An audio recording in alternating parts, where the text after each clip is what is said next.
Wow, 9/11, 2016 today, folks. 9/11. Yeah, did you hear that they're trying to block the ability for American citizens to sue the Saudi Arabian government for 9/11? Yeah, it's really insane. But today is September 9/11. Wow, 2016. A short 15 years ago, wasn't it 15 years? 3,000 U.S. citizens dead. And the archangel told the U.S. citizens for 15 years. What did they tell them? The Iraqis did it. They told them the Iraqis did it. And if you question that rhetoric, you were a conspiracy theorist, you were a wacko. Now it's come out that Saudi Arabia has been involved, and it's passed the Senate. That citizens should now be able to sue Saudi Arabia because of the classified documents that have come out and have shown the Saudi Arabia connection to 3,000 dead. The archangel has lied and demonized people who questioned him. Wow. Now, of course, they're trying to block that again, but it's already passed the Senate. U.S. citizens now are waking up. You can't just call somebody a conspiracy theorist and shut them up anymore because now the truth is coming out. It's the noontime sun era, folks. The noontime sun era. And 15 years ago, 3,000 of our people were murdered and assassinated. And we were told lies about it. Lies. It's interesting because even when we questioned that a couple years ago, Family Fraud said, oh, look at them, they're conspiracy theories. Who was right? Who proved to be right? The family frauders just said, oh, you can just look it up you can look it up on the internet and find immediately how wrong you are. Yeah, these are people who believe the mainstream media lies and propaganda. These companies that are owned by big corporations like George Soros and Rupert Murdoch, these total globalist, communist individuals. They believe those stupid propaganda information networks. Who turned out to be right? What we've been saying has turned out to be right. Their attempt to demonize us has made them become exposed. And because we spoke the truth, whether it was popular or unpopular, both microcosmically and macrocosmically, we stand on the side of truth. We stand on the side of righteousness. Because we didn't do it for a popular vote or to be popular. We did it because it was principled. It was the right thing to do.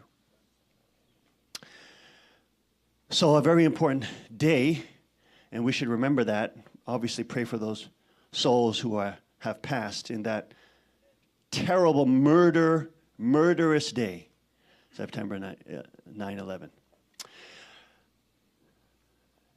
Of course, you know, we want to welcome everybody to come here, but everybody who comes here is not just coming here to feel good about themselves. We are seekers of truth, folks. We seek truth. We don't seek feel-good feelings. You can get that at some stupid, you know, druggie on the sidewalk. You can get that from the CIA, wherever you want to get it. But if you want to seek truth, sometimes truth is uncomfortable, sometimes truth don't make you feel good. That's the nature of truth. It doesn't make you feel good all the time because it shows you the truth. And many times people live in delusion, right? So we welcome people who are coming here who are brave enough to challenge and face truth, right? We're not scared and cowardly of political correctness or of Satan's peer pressure. We welcome you because you have a warrior spirit. You have the desire to seek that which is true instead of seeking comfort and pleasure as the main purpose of your life, which makes you none more than a hedonist. You are a piece of rotting meat that's seeking pleasure then. So we seek truth. We are glad for people who come to seek truth as well. Okay, here we go. Kingdom proximity. And we're going to go into the kingdom today. But before I do that, I want to share with the international community. You know, some of you guys know that we're doing Peace, Police, Peace Militia training. We're training young people. You make peace when you're strong. You can't make peace when you're weak. All you can be is be bullied, okay? That's all you can be. You can't make no peace with people who are trying to use force when you're weak. You can't. It's impossible. All you will get is be bullied and dominated. Okay? So when the young people are training, and we know all these young people are training, you guys are training, what are you training? We're training some very dangerous things, aren't we? Huh? We're training Brazilian Jiu-Jitsu, one of the most deadly arts on the planet, right? The real fighting arts, right? You guys will learn wrestling, right? Mixed martial arts, all that stuff. You're doing Muay Thai, you're doing kickboxing, right? Some of you guys now have started kickboxing. You got punched in the face first time. Who did that, right? You guys unlocking some epigenetics, right? You're unlocking those epigenetics. You now see, this is different from any other sport you ever played in your life. Why? Because this ain't no sport. This is fighting. And when you do fighting, you see the fear you can feel. How many of you guys feel that fear? You guys feel that fear when you have to face somebody and you have to actually go to combat with them? It's like tremendous fear. And the more I make you wait before you have to fight, you feel how that fear is just like it gets bigger and bigger. If I don't let you think and say, hurry up, go, let's go, then you can just get into it. But if I have to make you wait, say, oh, hold on, get the timer ready, come on, hold on, wait. They're standing there like trying to avoid eye contact.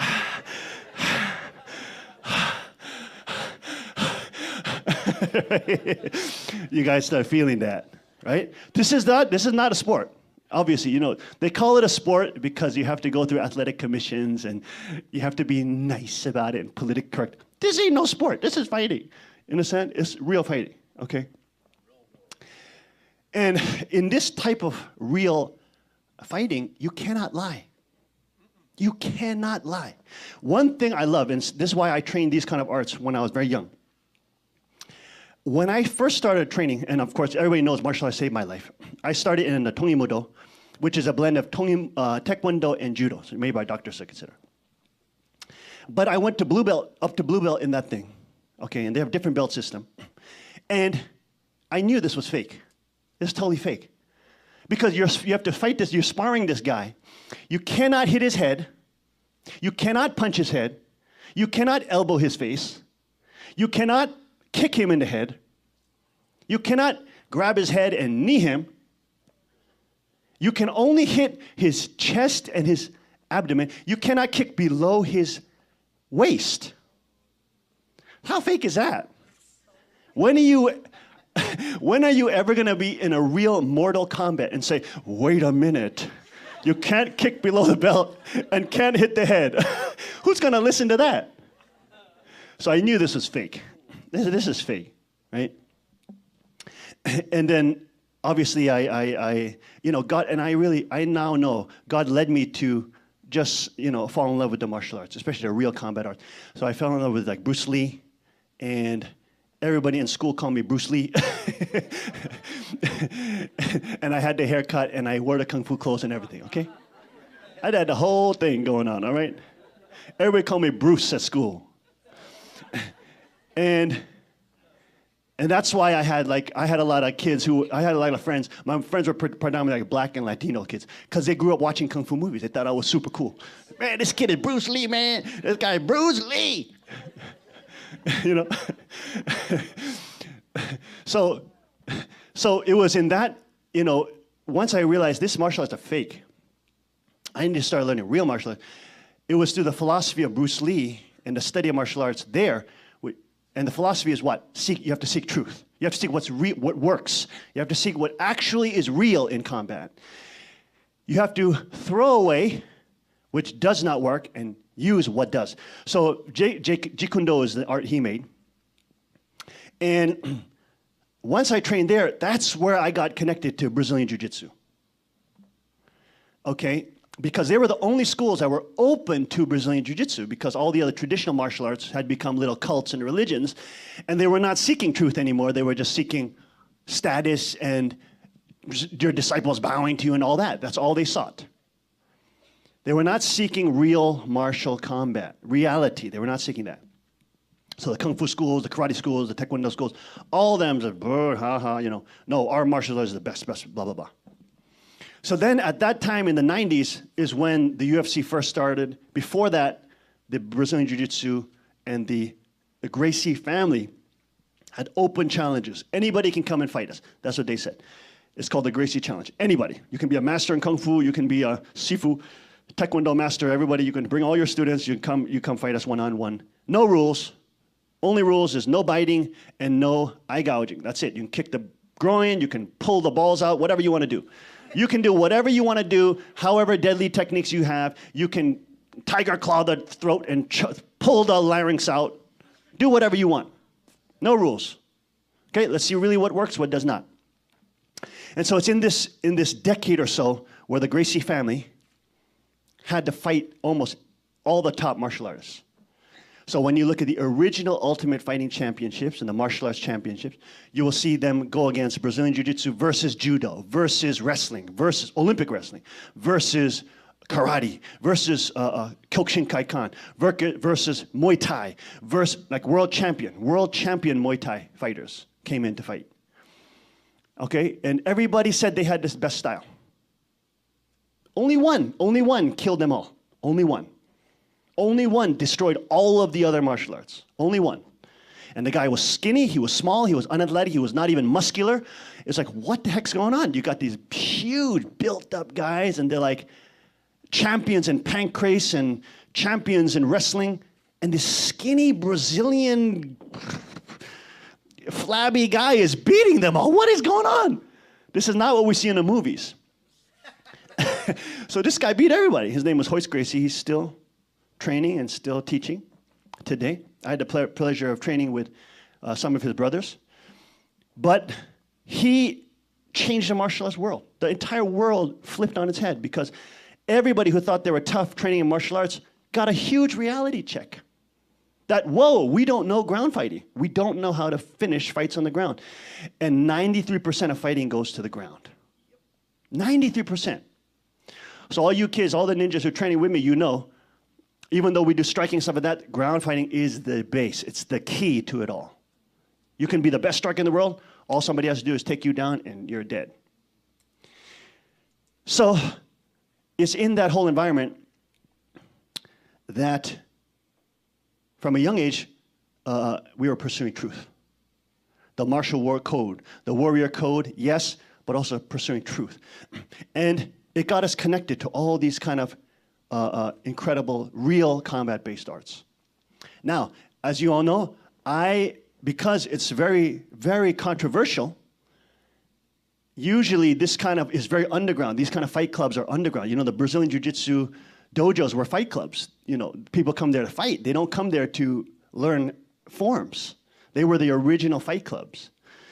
So you have, you know, and Kukjung was training, Hyunjung was training too. So you have Reverend Moon's sons going training at fight clubs.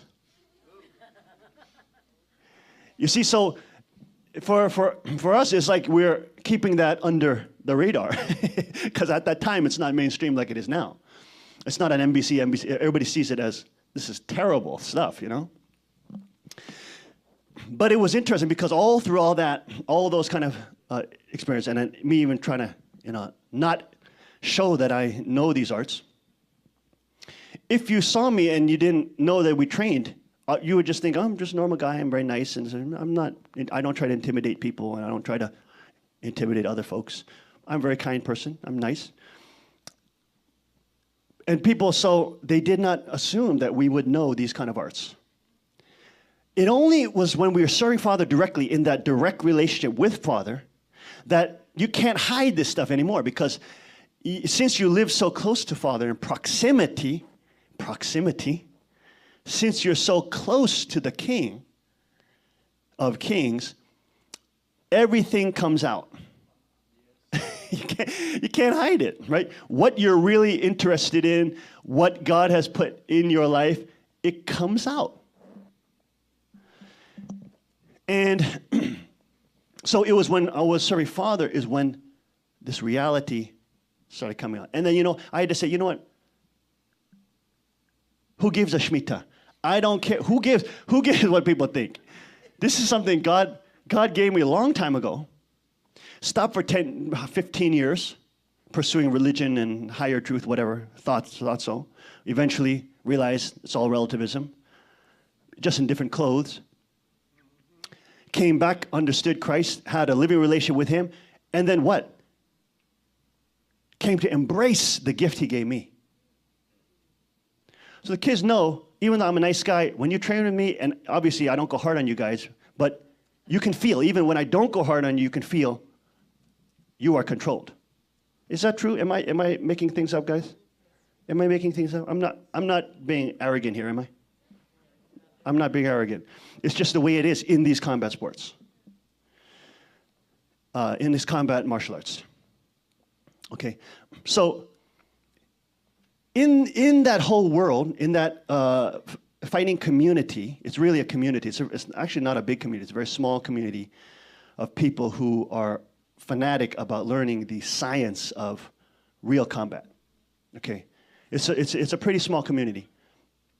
Although it is the fastest growing martial art in the world, but it was in that proximity to Father that I truly was able to embrace that and release it. Embrace the fact that Father not only loved it, he wanted me then to spread it to the world. He wanted me to teach it to the world.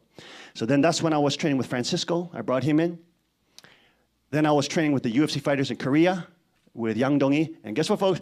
Yang Dong-hee will be here. We'll hopefully bring his light heavyweight partner as well, so they come train with us. They're probably coming in late October, kids. Okay, so ninjas, you better get ready for some big boys coming in. One of my kids, when Master Jojo promoted me to brown belt, was it this week or last week? Anyways, this week. Time flies so fast, I can't remember what day it was. Anyways, he promoted brown belt, and I got home, and I was cleaning my bag, and I pulled out my purple belt, and I said, "Hey, I gotta retire this purple belt now." And my baby boy said, "Oh, can I have that? Can I wear that?" I said, "Boy, you must never say that. If you wear the wrong rank in this community, you will have people come and want to fight you." This is not a joke, because they know how hard you have to work to get a purple belt, a brown belt, a black. They know. They are working their tails off to get it. And if somebody claims to do that, they will come and challenge you and say, "Let's see how good you are." They will come and chase you down, hunt you down.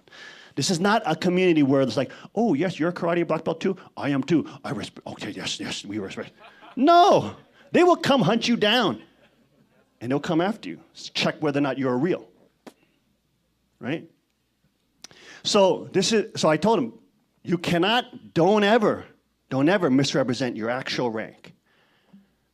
Okay? Because if you do, you are showing arrogance. And in this community, in this fight community, people hate that kind of arrogance because they work so hard to be honest with themselves. They lose so many times, yet fight and grind through it to be honest with their actual level. And if you insult people like that, they will come after you. And then they put it on the internet too, them beating you up.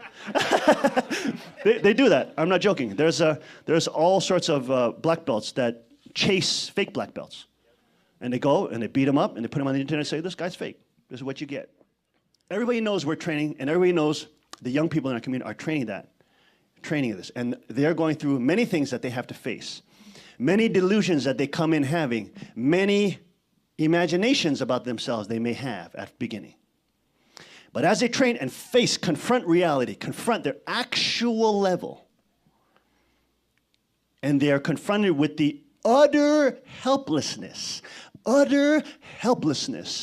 before someone who's higher level.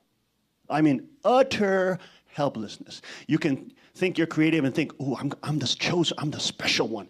I'm gonna make the new move that can be." You can think that all you want.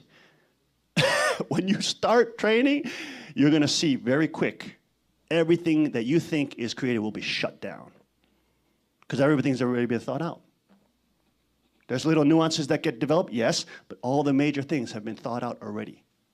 And I guarantee you will encounter that. You cannot live in delusion and train this kind of art. Cannot. It's not possible. Doesn't matter how much Super Saiyan Dragon Ball you watched. Doesn't matter how much Street Fighter you played. It doesn't matter how much Tekken you played with your friends. Doesn't matter. Your real level will come out. Am I lying? Right? Where are my ninjas at? Am I lying? No, I'm not lying. That's the truth. So we have more and more kids around the world that are coming to train with us. We have another workshop coming up in winter. Too many workshops. Anyways, more and more. It's just kind of more and more. We have groups coming from all over the world wanting to come and train. Okay? So, in lieu of that, I want to ask a couple of these guys to come out and share a little bit about, and be honest, be honest. Don't try to be no stalwart Superman up here. Be honest. Be vulnerable, be honest. Tell your real fears. You know, because that's how you help the new group of kids that will train. You know what I'm saying? Tell them how petrified you were. Tell them the reality. And then how God can strengthen you through challenging these things. So I want to ask, that's a beautiful point he made. Thank you. Did you notice how he said you learn how to control your animal instincts? Right? Your animal instincts, your natural instinct. Now, how important is that to fight temptation, folks? Think about that, right? In your life, when you have an animal instinct or you have Satan is tempting you with that physical instinct, you have to be able to fight that with spiritual power. That makes sense? Yes. Now, you didn't notice what he just said? Right? He actually is training. While they're doing the physical training, they're losing weight, they're getting hard, some stronger, some of them are getting 6 packs. Okay, yeah, those are the accoutrements that you get by training hard. But at the same time, they're working their spiritual muscles to keep themselves strong, keep themselves pure, to keep themselves mentally in the warrior spirit, keep the armor of God on, you know? So, okay, now I also want to ask, I have to ask, okay, you know the queen is not just sitting on her butt on the sideline saying, oh, kids, you better train. You kids better train. She's not doing that. Where do you see her butt? You see her training. You see her sweating. You see her getting bruised up, right? You see her body is bruised up from head to toe. You see her doing the chokes. You see her getting choked. You see her training on the mat, sweating, grinding it out. You see her You've seen her kickboxing. You guys seen that? Right? Getting punched in the face, getting kicked in the head by other girls, and also punching them back. Right? So she's walking the walk. She's stepping into that fear. So I want the queen to share a little bit about her journey that God is taking her on. How's that, folks? Thank you so much. This morning he said he might do the testimony. He might make me do the testimony about the jiu-jitsu training and all this martial art training. So I asked him, should I quickly prepare some statement? And he said, oh, no, just be natural, just be natural. But I should have prepared something. I feel like, oh, right now. But my head is like, I don't know what to say. The first thing I have to say is, if you know me, I actually majored in fine art. So I'm very, quiet, very shy, and nobody believes it, but I'm such a person. So I love to draw, I love to read, and I'm very, how to say, I enjoy the serenity, this quiet moment. Wimpy. But as you know, the canvas or book never bite you back or choke your neck, right? So this was like a big challenge for me, just mentally gripping this idea that, someone is trying to really, fight, try to kill you kind of feeling, right? Because if somebody choke you, that means you can dead by this person. That's what it means, right? That's why we tap. So I literally, people think I'm joking or whatever, but I seriously, before I was so petrified. Youngjim said, girls usually, they don't like to do this training and they rather go to a movie theater and watch Charlie's Angels, want to be like, oh, I'm strong. Yeah, I was that kind of person. I was. And then it was such a, I was so shaky. I mean, you can visually see me shaking also, but I was so shaky. I'm not joking about this. I literally recite this 2 Timothy 1:7. God did not give me a spirit of fear, but of power, of love, and of sound mind. I must have recited that 50 times before as the jiu-jitsu time, 7 o'clock comes near. I'm like, from like morning, I'm like, okay, whenever this fear comes up, okay, I'm going to recite that. And I've been reciting that over and over and over. And it's like as the Tuesday come near, that's the training time. From Sunday night, I start to get nervous. It's like, oh, the training is coming. Oh, I couldn't go to sleep. And this has been, Hyungjim said I get bruised up and all that. But it's not because I'm training harder than anybody else. But my body type is like, I guess I easily get bruised. But it's been really amazing journey to really see myself and to really it really made me humble. You know, one of the things that I really believe this real martial art training, this is not just the kata, but this is a real physical training, and you really know your level. And all the kids who's training together knows where they are at. So it's like yesterday I might able to tap this person, but tomorrow I might get tapped and might get choked. And Hyungjin mentioned also Taesung, and then the Caleb. And those guys are now my training partner, David. They are like, how old are they? Like the Taesung, and then the Caleb is like 13, 14, something like that. 12. But they're so fast. I always get tapped. So I have another level of appreciation for boys too. And another thing that I'm very grateful is my boy is doing videotaping, but he always teaches me, so how does that move goes? And we can actually, I can't spar with them, but I can practice with them so that it builds a tremendous mother and son bonding. When I ever can really, grab his neck and like we roll together, it's an amazing bonding that happening inside a family. I ask him, of course, and he showed me the technique, and there's amazing bonding is going on in the family. And you know what? I really want to get a black belt in Brazilian Jiu-Jitsu because it's also something that Father really, really loved. I really, wish that you guys should have seen the Father's face when I choke. I only want one move from Hyungjin. It's a mataleong choke like this. And Hyungjin told Father, and my wife can do the choking, man. And Hyungjin advertised it. And then Father's so happy. And then he's like, he called randomly during the hundoke, he calls out like, okay, you. And then, Yana, you come out and choke this person's neck. And I'm like, this greasy Korean leader. I want to choke his neck. But Father is having such a fun time. You should have seen his face. It's like he has it was one of his best entertainment during the hundoke. And I didn't even know what I was doing. But just to see Father being that happy, I know that Father will be very proud of me if I get black belt in Brazilian Jiu-Jitsu.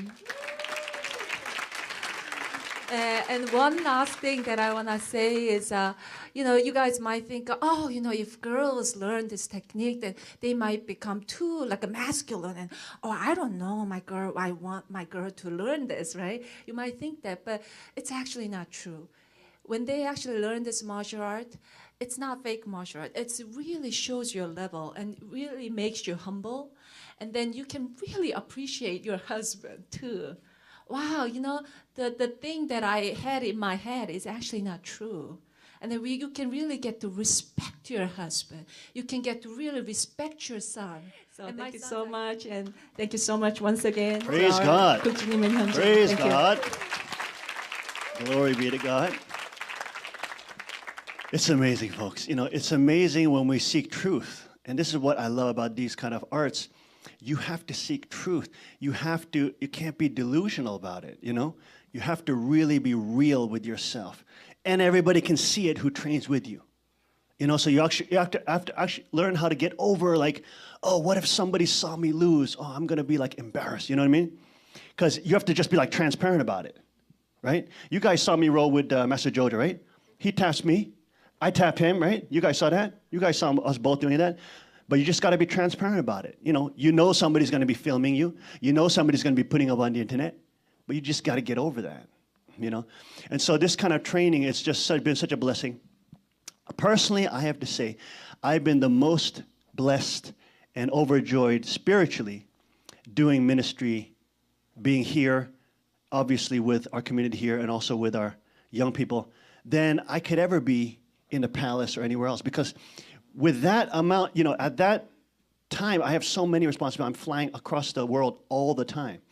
And then, I have to do everything on behalf of Father. So I have to be going here, this and this and this. So I was going to make Francisco or my other guys who are trained with me train the kids.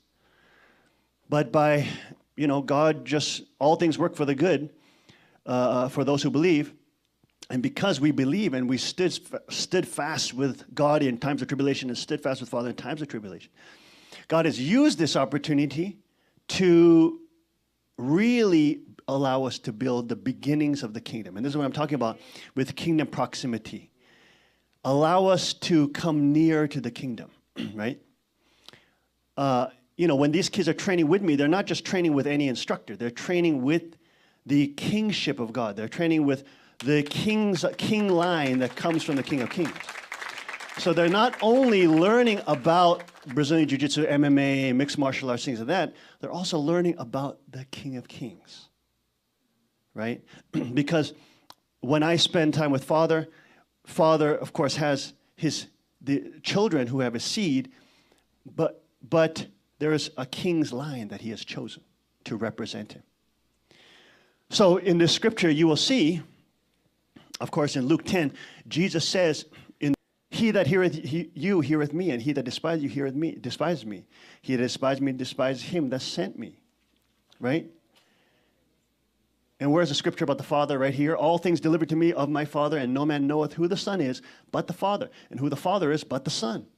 And he to whom the Son will reveal him. So this is what I want the young people to understand. You can train in different martial arts with different instructors, but you will not get to know true Father through them. You will not get to know and be connected to the King of Kings through them. You will not be able to be connected to Christ through them. Right? And I think this is the important part. I don't say this to boast myself up, and I don't say this to glorify myself. As everybody knows, all you know, I don't want to be in this position. I never did. Never asked for it. Never thought I would have to do it. It's Father himself who chose me, not because I chose myself. I'm not self-ordained. He ordained me. He, in essence, forced me to do it. So when I speak of when you train with me, you're trained with Father. I'm not saying this to build myself up. I'm saying this in my position as his Teshinja. That means his physical body. I'm saying this as his choice, not my choice. Because I didn't select myself. I would never have selected myself to be in this place. Kuk Jung calls it the golden cage that I have to live in. I live in everybody thinks the king's role is great. No, you have to live in a cage. Maybe that's why I like MMA and stuff like that. Maybe if we have an MMA contest, we'll do it in golden cage. When I train these guys, when I have all these new people coming in, I have all these, new students from around the world wanting to come train with me directly. All their parents want to come have me train them directly. Why? It's not because I'm great. It's because Father has already selected his heir. He has seen me. He has chosen me to be his presence on earth. So that's something I cannot run away from. That's something I have to come into. Otherwise, lest I be cursed, and even the stones will curse me. and my family and my household and my generations.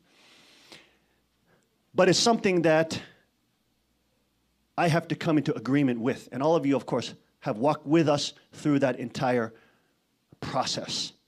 Okay? Luke 10, this is, of course, kingdom. This is about the kingdom. Jesus sending out his 72. Let's just focus in, because on this verse here, on the yellow verses. The harvest is truly great, but the laborers are very few. Ye therefore, Lord of the harvest, pray ye therefore the Lord of the harvest, that he would send forth laborers into his harvest. Go your ways, behold, I send you forth as lambs amongst wolves. Look at this, lambs amongst wolves. I send you forth as lambs amongst wolves. We're going to bring peace to the world, not by being weak, folks. The lambs who are under the protection of God are strong lambs. They're not normal lambs under any old shepherd. They're under the shepherd. They are under the king. In the book of Revelation, those lambs, those very same lambs clad in white, come and destroy Satan's kingdoms. Destroy them. You understand? They violently destroy them, folks. Okay? That warrior spirit is there. These lambs are not normal lambs. They are lambs with an attitude. No, not a bad attitude. I can't say that. Not with a bad attitude, but they are powerful. Okay? He says here, and into whatsoever city ye enter, they receive you. Eat things that are set before you. Heal the sick that are therein. Say to them, the kingdom of God is come. It's come. It's come close. Okay? But whatever city you go into, they receive you not. They chase you away. Go into the streets. What did he say? Even the very dust of your city, which cleaves unto us. The dust on your feet. Wipe it off against them. And be sure of this, the kingdom of God has come. This is very important for us to understand, because here, look at those. The warning to the people who reject God, who reject the King of Kings, and to those who accept the King of Kings' disciples. Look at this. Both times, Jesus says, tell them the kingdom of God is come close, come near. Both times. Even when they reject you, tell them, wipe the dust off your feet, obviously, but tell them the kingdom of God comes near. Isn't that interesting? He gives both those instructions to both scenarios. Once where you're rejected, once where you're accepted by people who let you into their house to heal the sick, preach the word. This is what's so powerful about the training that the young people are getting. You can notice a common theme. And if I call any one of them up, they'll probably have a similar theme. They get humbled. They cannot live in delusion. This is the power of also, folks, what do we understand? The 10 Commandments that God gave. It's like a mirror, right? It's almost like jujitsu. The 10 Commandments are almost like a jujitsu master.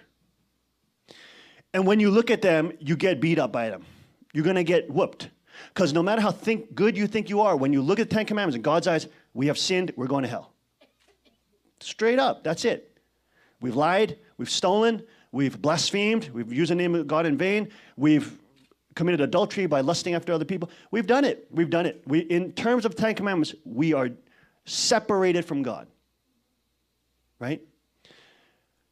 So in that sense, it gives us a strong reality. This is what's so important about the warrior culture and the spiritual path, is that if the warrior culture is true and it's seeking truth, it has a lot of parallel to spiritual warfare. Because in spiritual warfare, one of the greatest things, because Satan is the father of what? Illusions. He lies. He does what? He gets you deluded. He can do that by telling you negative things, but he can also do that by telling you positive things.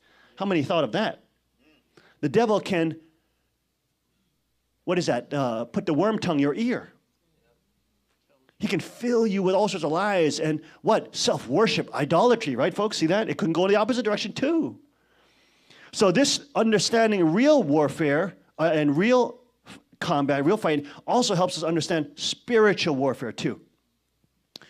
And when we look at ourselves in front of that Super Saiyan master, which is the 10 Commandments, the Bible says it's a schoolmaster.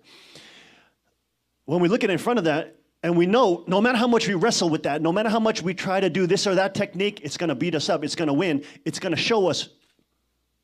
We're going to have to submit to it. We're going to have to tap, right? That makes sense? We're going to have to tap. Because it's going to force us to realize, no, we have sinned. We have separated ourselves from God. We have broken his 10 commandments. We're not perfect in his eyes. Even though we think we're good, we're comparing ourselves to human beings, not to God's standard. That's just like somebody who doesn't train comparing themselves. I'm relatively tough to that guy. You don't know until you enter the fight community. You see what I'm saying? You're comparing yourself to the wrong person. You're comparing yourself. Now, when you compare yourself to super elite fighters, then you're like, oh, Shemitah, I'm not an idiot. I don't want to fight those UFC heavyweights. I would never fight them. They would whoop me. I'm not an idiot. I mean, I'll fight for my life, but those fools are deadly. You don't want to fight those guys. So it's in reality.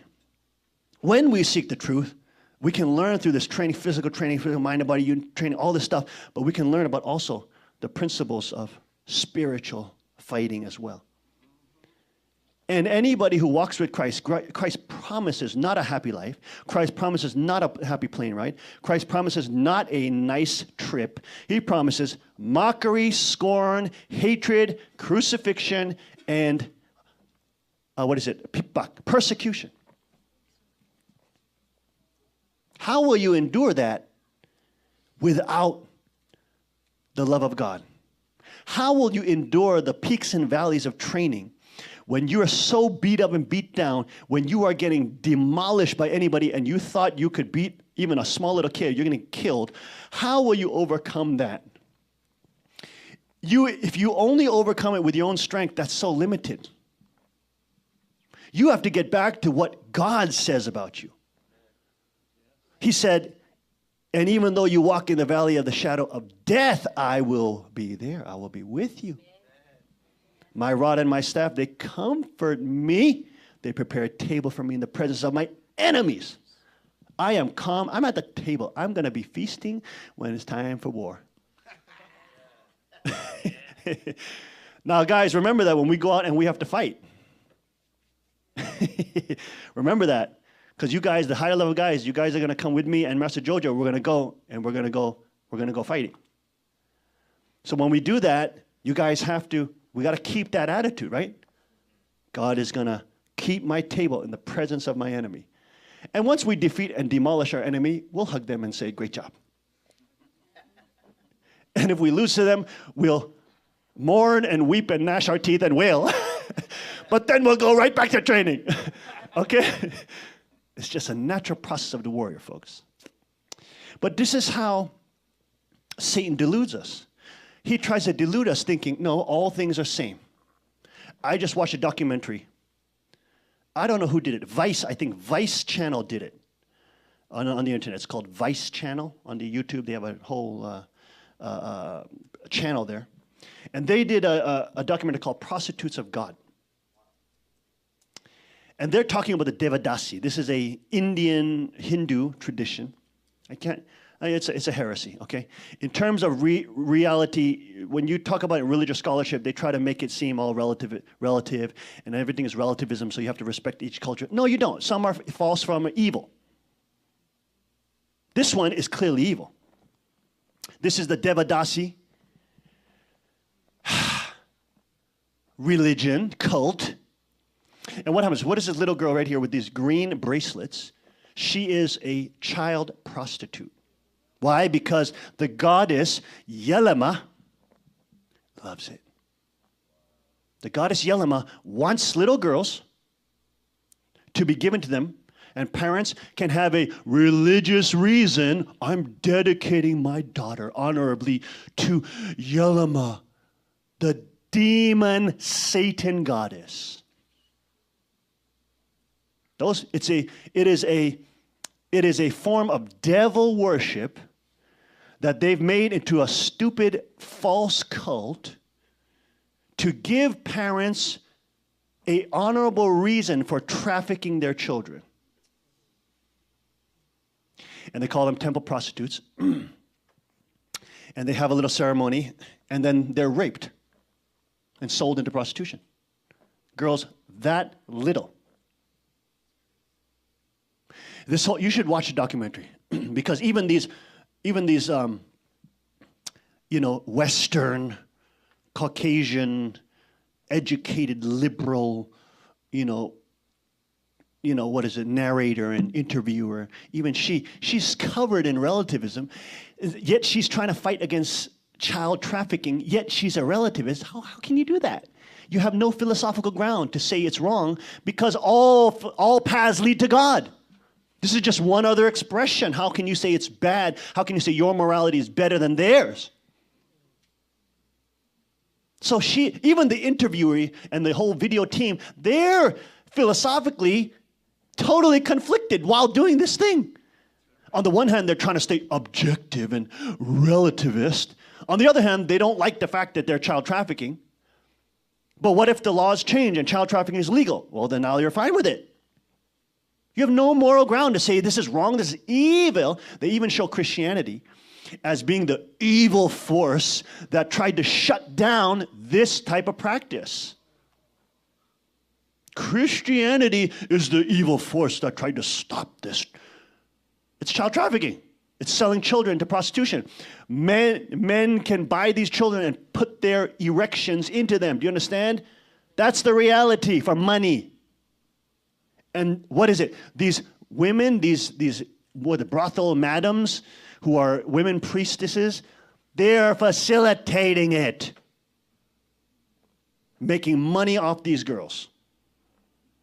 All in the name of religion. Oh, we're going up the same path to enlightenment. All different paths lead to the same mountain. No, they don't. No, they don't. One leads to hell, one leads to God. Really, all lead to hell. God said, I am the way, the truth, the life. One leads to God. One leads to God. Christ is the way, truth, and the life. Now, is still calling young children to her today, this very moment. In India, some young girl is being sex trafficked under the guise of this goddess cult. And her parents are being praised for it. Great job. Oh, entered the priesthood.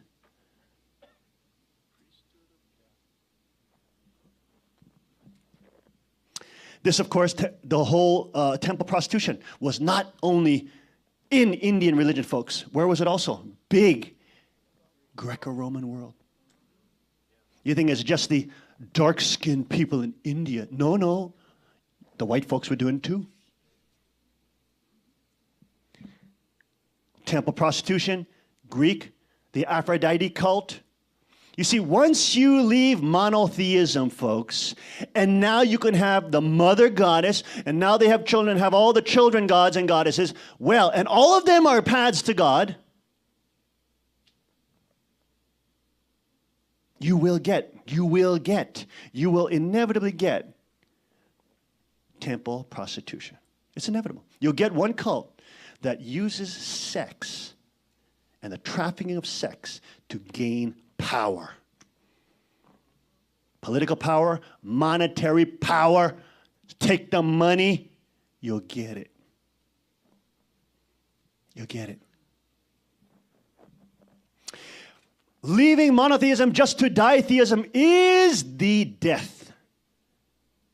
You've now opened it to polytheism, and that's why what the Han Mother has done has opened the gate of the gods, Babylon. She's opened the gate of the gods and become the whore of Babylon. This is the truth. That's why I have to say that. She's opened the way to self-worship and idolatry. One of the things in this kind of martial arts, and this is what I think the kids, a constant stream I hear is, wow, I got humbled. In this kind of martial art, you're always humbled. There's never a day where you're not humbled. Even though, if I'm just training with the kids, yes, I don't go hard with them, and I don't have to go too hard with them, and I can defeat all of them. But that doesn't build my ego up. As soon as Master Jojo comes in, as soon as I have to train with higher level guys, I'll get tapped too. I'll get defeated. In Mortal Kombat, that's death. So even at whatever level you're at, you always are getting humbled. Always. Now think about that in terms of the spiritual path. Isn't that the same?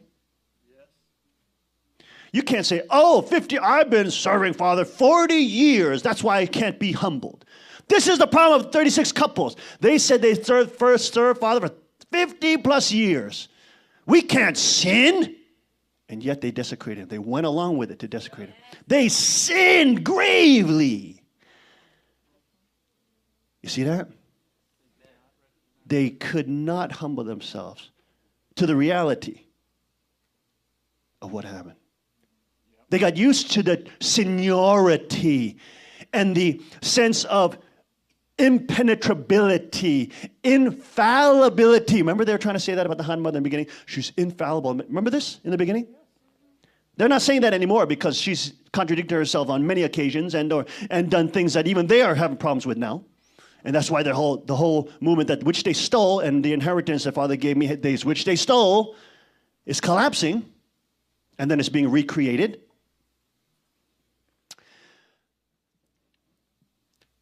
You even see it with the 12-gate symbol. Oh, the 12-gate symbol. That means Father had all the 12 children, and all the 12 children have ways to Father. Sorry. No, they're not. No, they're not. There are children that Father trusted and appointed, and then there are children who he did not. There are children who he said, this will be my successor, this will be my example, and there are children which he said, they will not be my example. They may be in the lineage, but they are not of the kingship line. And this is the reality. This is the reality. When Jesus says, when you reject me, you reject my Father. That is what is happening. That's what's true. When Family Fed rejects me as Father's appointed heir, I didn't choose myself. Remember, I didn't choose myself. Father chose me. When they reject me, they have rejected Father. Absolutely. And as they reject Father, look what they do. They get destroyed. They get cursed. Yep. It's not because I'm great. It's not because I'm wonderful. It's because Father's blessing is upon me. He lives within me. I am to be his Teishincha. That's not because I want to flex my muscles and say this or that. It's because I have to agree with that because it's what he said about me, not what I said about myself. That's a big difference. Big difference. And so when we're fighting and when we have to go compete against other warriors, and this is going to be important for the ninjas when I make you guys compete, it's going to be very important to know who you are. How do you know who you are? Not by researching yourself. You know who you are by knowing God more. The more you get to know God, the more you know about yourself. Just like the more you learn about jiu-jitsu, the more you're going to learn about yourself. And I'm not trying to make jiu-jitsu into a god. Okay? Just using that as an example. The more you seek truth, the more you learn about yourself. The more you seek, in the martial arts context, the more we seek truth in fighting, the more we learn about ourselves. We humble ourselves. It's the same kind of similar kind of thing in the spiritual fight as well, folks. Does that make sense? It's very related. The more we seek truth, and he said he is the way, the truth, and the life, the more we have a relationship deeper with Christ, with Jesus, with true Father. The deeper our relationship, the deeper we know ourselves. Yes. This is the biggest, this is the important thing. When you go in there and you feel the overwhelming fear which you will feel in that arena, now having to come in the presence of all these warriors that are coming there to fight each other, you will feel the overwhelming power of fear. Your power will not be enough. You have to know who you are. You have to stand who you are. What does God say about me? Not man. Am I seeking this to get man's accolades, or am I seeking this to bring joy? Is that my purpose? Bring joy to God. Am I seeking this to gain this or that championship award and this or that belt, this or that trophy? That's all to build our egos. Or are we doing this because it brings joy to God? What's the purpose? One will be filled with tons of pressure, crippling pressure. Which is what? I have to win this trophy. I have to defend this trophy. I have to look good. You stay in that world, you will be crippled crippled and paralyzed with weight and heaviness and stress. You'll see that mental battle as you guys have to compete. You will feel the crushing force of that weight and you having to hold it all up and prove to the world that you're great. Don't fall into that trap. I'm telling you now, don't fall into it. You know what? Say, whatever happens, this is for the glory of God. God's going to use this. Through this, I'm going to get stronger for his glory. Now you have real power because now the stress of the world is not messing with your mind. The stress of Satan is not messing with your mind. You can focus on your opponent. You can focus on what you got to do. And whether it goes out well according to your plan or not, you still can give glory. You can still have a victory. You see how important that is, folks? You ninjas, you young people, you got to understand this. This is a fight community. You got to understand this before you go fighting. You have to have this mindset. It is the difference between night and day, between getting crippled and crumbled and getting the weight of the shoulder on your shoulders. And he said, what did he say? All those who are heavy laden, yoked, right? And heavy laden, come to me. I will give you rest. When you have that stress of the world pouring, compounding onto you, you'll feel it as we go, and we have to now go to this or that. And let's say we win tournaments, we win stuff like that. Ooh, you're going to feel even more, because now you got to defend it. Now all the hunters are out to hunt you, right? More stress, more stress. You're going to deal with that by just affirming yourself and saying, I tell yourself in the mirror, oh, you're great. You know, I believe in you. I believe in you. You're worshiping yourself. You're gonna lose. You're worshiping yourself. You're gonna get crushed. Release all that stress. Give it unto God. Make the purpose of the fight not to give glory to you, to get some accolade or prize. Make the purpose to bring joy to Father who's sitting and watching us. He's sitting and watching us. He's saying, dang, you know what? I'm going to give you one example. Francisco, you all met him. He fought one time in Korea when Father was here. We organized it with Road FC, which is the big MMA organization there. Nice group of guys. So we organized, San Francisco was able to go in. He fought another Korean fighter. And he went in there. He fought his heart out. I think 2 rounds or so, 1 or 2 rounds. He fought his heart out. He knocked the Korean fighter down one time. The guy got back up. They're fighting. Then in the second round, Francisco got pinned up against the wall. And the guy just grabbed his head and started kneeing him in the face. Bam, bam, bam. He got his whole face cut up. He got kneed like 3-4 times, and he just crumbled. He got knocked out. And we went with him to the hospital. My kids were still young. Shimpai Shiman, you probably remember, right? Appa took you to the hospital with him. His face all busted up. He had multiple cuts all over his face. And we took him back to the palace after he got stitched up. And he saw Father. And Father had not seen the fight, but he had heard about it. And then I remember we were outside of the doorway of the main area where Father is, the big marble area that goes to the Hundake room. And I was explaining to Father what happened. Francisco fought his heart out, etc. And Father said, it's okay, you didn't lose. You did not lose. You see? And for Francisco, he kept on saying, oh, I'm so sorry I lost, Father. I'm sorry I lost. I let you down. And Father said, no, you didn't lose. Father had joy, the fact that Francisco had the cojones and the bravado to get out there. He went out there. He went out there and fought his heart out. Why? Not because he wanted to win this. He wanted to make true Father proud. Yes. That's a living example, folks. Living example. Now, when we're training, we go out there to fight those guys who are going to be trained killers. Right? We go out there to fight those guys. We have to also go out with the same mentality. We have to go there. You know what? I go out there with the warrior spirit onto the battlefield. I go there to bring joy to my Father who's watching me now. I know true Father's watching me. I know Jesus is there watching me. And I know they understand that this is spiritual warfare that I'm fighting. Right? We fight not against flesh and blood, but of principalities and powers and the rulers of darkness of this earth. We're going with that mentality now, folks.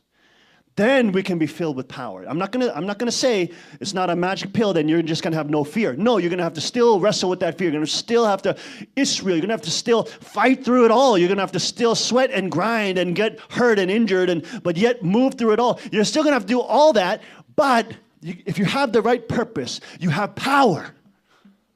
The other things don't tear you down. They don't weigh you down. The weight of the world does not continue to grow. It gets released. You have real power. Real power. So this is going to become very real for you guys now who are training with me, because we're going to start entering that world. All right? So get ready for it. You guys are ninjas. You're warriors. You can't just get that name for free. This is where it comes from. Once we leave monotheism, we get to ditheism, bam, everything. You're going to get this kind of junk. You're going to get this kind of false teaching. That's why pursuing truth is good, because truth, by definition, cannot be more than one. Can't. Truth, by definition, cannot be more than one. It's one. There's one right answer. 3 plus 3, what is it? Is there many answers?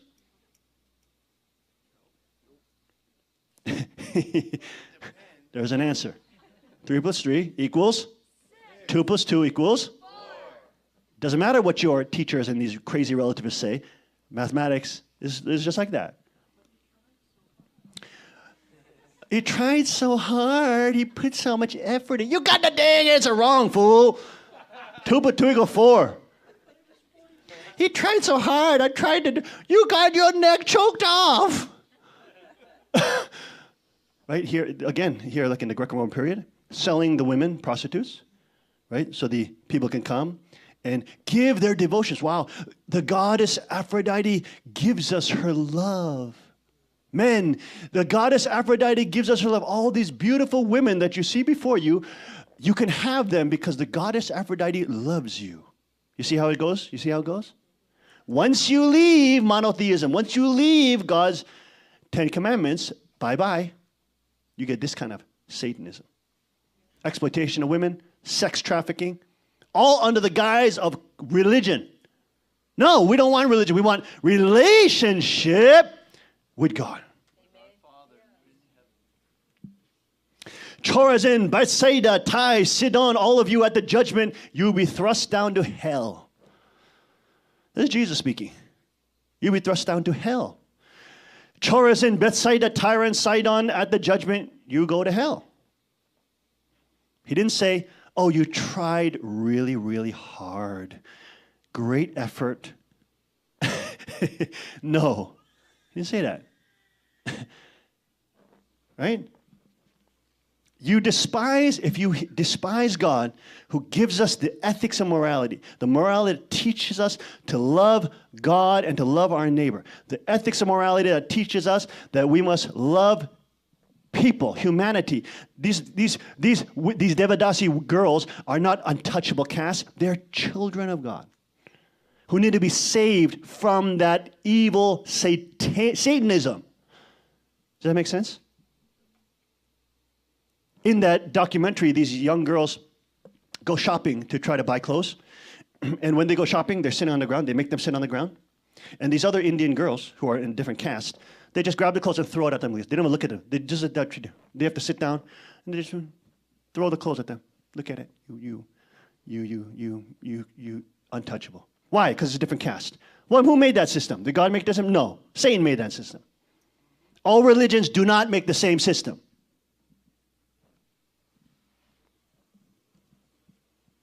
In this rejoice, Jesus said, he that hears you hears me, and he that despises you despises me. Even the devils are subject unto us through thy name. The disciples say, we can now chase out devils in your name, Jesus. What did he say? He said, don't rejoice in that. Don't rejoice in that. Look, that the spirits are subject unto you. But rather rejoice because your names are written in heaven. Rejoice because you have a relationship with me. Don't rejoice because you can chase out demons. Why? Because who's really the one chasing out demons? Jesus. You see that? Don't get twisted, right?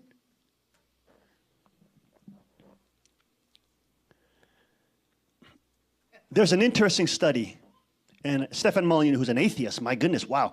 If you haven't seen Stefan Molyneux, he's a libertarian atheist, one of the top philosophers on the internet, hundreds of millions of views. But he's actually having very strong struggles now with atheism. One of his most recent videos that he posted a couple days ago, which I reposted on my Facebook, he was crying, struggling. He's crying, struggling with the idea of atheism and then God. He's like saying, man,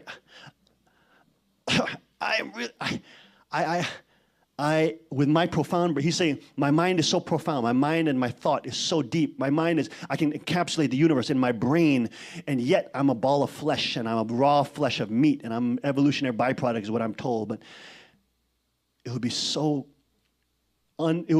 important. I have to surrender myself to philosophical ethics and universal principles, which are cold, non-sentient, non-living things. And it's like, I feel like I have to surrender myself to a robot. That's what he's saying. He's crying while he's talking to this woman about God. I'm sitting there saying, hallelujah. I wrote comments on his thing. I said, my wife was saying, what's going on over there? I'm saying, my gosh, what? Because I really appreciate his work. He does excellent work. In terms of philosophy, in terms of history, he does great work. But he had a whole study on the difference between animism or paganism and Christian theology. He had a whole study on it, and this is kind of a cartoon of it. But he had a whole video where he talked about when you look at the history of science, a rational, empirical, evidence-based science, using the scientific method to analyze nature, to analyze and dissect insects and snakes and different things to understand biology, microbiology, gene splitting, gene splicing, all these kind of things. All these fields, where do they come from? They do not come before the Christian theologians. They don't appear. Now, in school, you're taught they appeared in Egypt, and they appeared in Assyria, and they appeared in this and that. And you're taught that, mathematics was developed by the Arabians. Or you're taught that, the science and technology was growing, but then the Christian Dark Ages came and then it just collapsed for 1,000 years. This is what you're taught. This is the great arc of history that you're taught in brainwashed public school. You're taught that Christianity has been the greatest enemy of science. Christianity has been always opposed to science. It was the Christian church that went against Galileo and thought that the earth was square or flat. Remember this? This is what you're taught. So you're taught Christianity is opposed to science. The hierarchy was opposed to it. What you don't understand and realize is that almost all the major breakthroughs in empirical evidence-based science were done by Christians. Even in microbiology, even in gene splicing, DNA, the deconstruction of a genome led by an evangelical Christian. Catholics too. There are monks that were doing gene splicing with peas and different type of vegetables. The difference is between monotheism and then paganism. Paganism believes, most forms of paganism believe what? God is alive in nature. You've heard this, right? God is alive in the rocks. God is alive in the trees. And there's, the Druids and Dryads believed in the tree gods and and the mountain gods. Tibetan Buddhism, they have all these mountain spirits. Japanese Shintoism, there's spirits in the water and spirits in the trees and spirits in nature is alive with the spirits of, and you see that in movies like Totoro or Spirited Away or these mangas that are based in Japanese Shintoism. You see this theme very, very clear. What? All nature is divine. All nature has spirits, right? How many times you've seen this, right? Especially in Japanese mangas because it's Shinto based. So, this is the question. If all things are divine, you can't just open up a rock and start dissecting it. You can't just open up a tree and pull out the roots to start understanding it. You can't start getting frogs and start dissecting them to understand frogs or digestion. You can't just take plants and start trying to analyze their compounds to understand what benefit they will have for humanity or other people. You see what I'm saying? You can't just do that. So when everything has God in it, not only do you worship everything, and then of course you don't see the value of humanity becomes relativized within all that worship. You're not able to scientifically say we want to analyze these things, and we want to through that process we want to learn something about the Creator. This is what Christians can do. Christians can say, it's natural theology. Through the understanding of the creation, through understanding mathematics, through understanding Fibonacci spirals in the waves, in how water goes down drains, in flower patterns, we can understand the genius of the Creator. Through understanding the manifold distances or the balance, the proportions, the proportion of means between facial structure and patterns and or lengths, 1/3 to this or that ratio, this gives us insight into the Creator. This gives us into the mind that created it. So in studying these things, we learn more about the mind of God. See, it's in a monotheistic framework where all things are not God's, they're His creation, where you can actually invest yourself in creation, study creation, you can analyze creation, you can learn from creation. You don't worship it, but you can, through that process of relating with it, you can relate to the mind which has created it. Now, in animism or in for the paganism where all things are God's, you're not to analyze them. You're supposed to bow and surrender yourself and worship them. And then the other cults that form around them, and then the hierarchies that form around those cults. In the end, you worship foolish human beings who themselves say, I am the tree goddess. I am the lake goddess. I am a part of Gaia.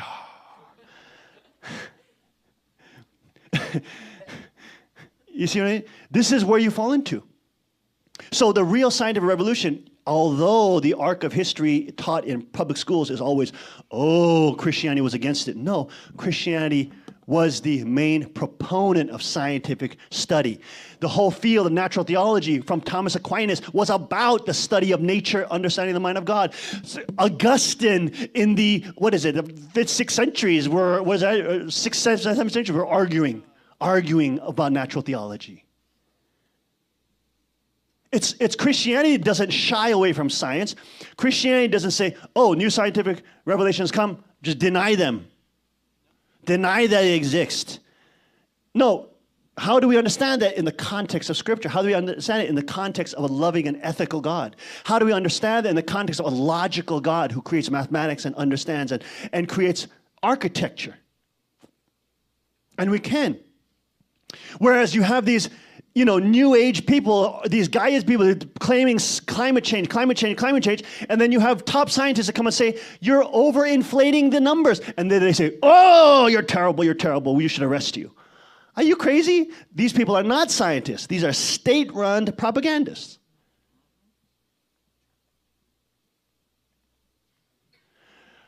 I want scientific proof for God's existence. I don't want you to force your ideas on me to believe in God.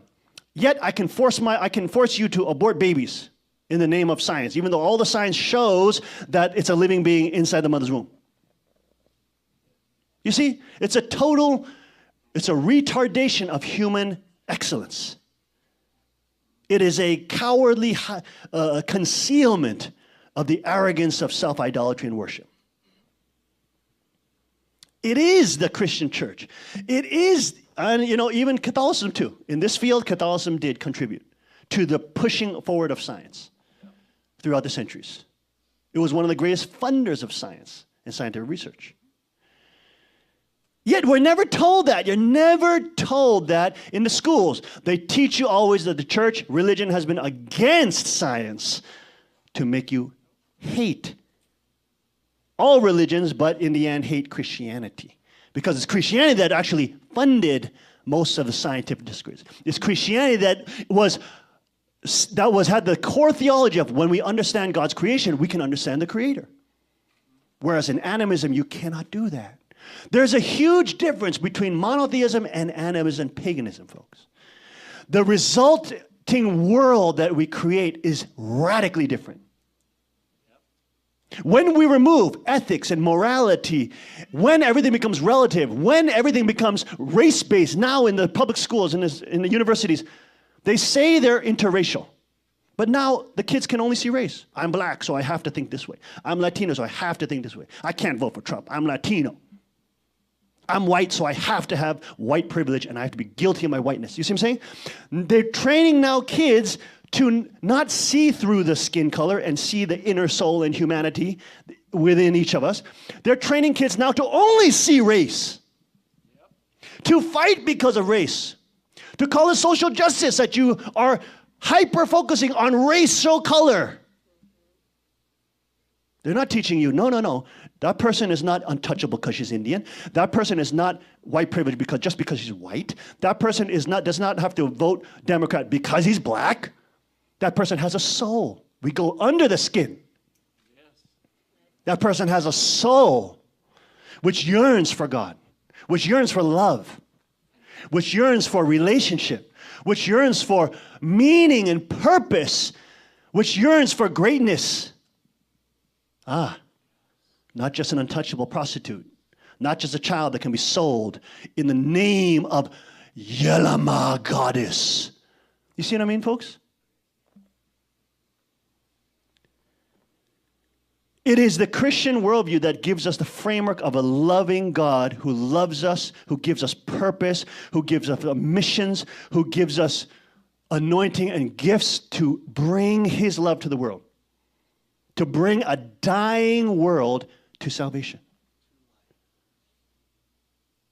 It is that God who's also moral and requires for people who love him and been saved by him to treat other people as they would love to be treated.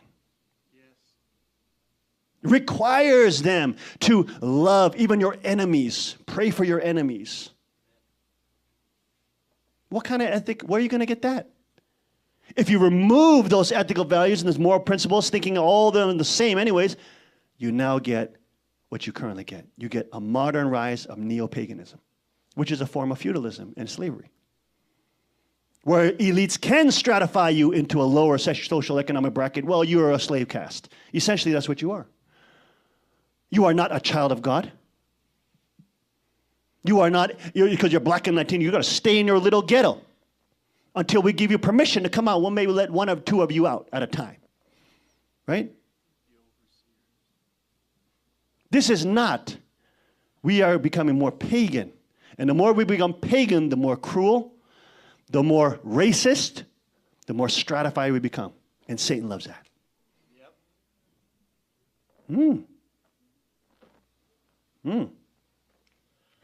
It's God's love for sinners. And when we look at ourselves in 10 Commandments, the jiu-jitsu master, schoolmaster, he whoops us and he shows us, man, you suck.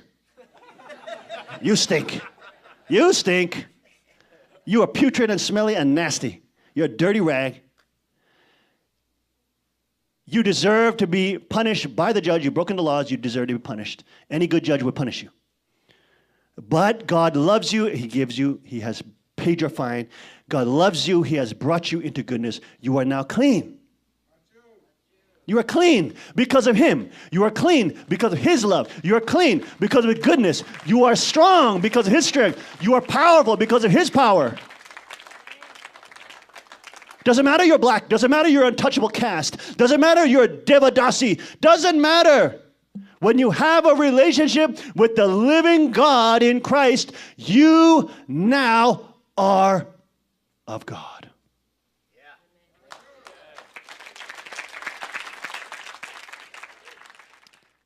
Father says in 137, let's read together. You should know how miserable and bitterly painful God's situation is. God can say, if I had not made humanity, they would not have become the way they are. How could this happen? When I was searching for love and longing for the glorious kingdom of God, of heaven. How could this happen? It was because they inherited the devil's flesh and blood. The devil's love was implanted along with the roots of his life and lineage. God cannot possess humanity without removing these things. But if he did remove them, they would die. Therefore, God had to set up a substitute, the Messiah, as a second creation or medium of salvation through an infusion of new blood, life, and love. Look, even if you are from the untouchable class of Indian false religion, and you are a Devadasi who's been sold into prostitution,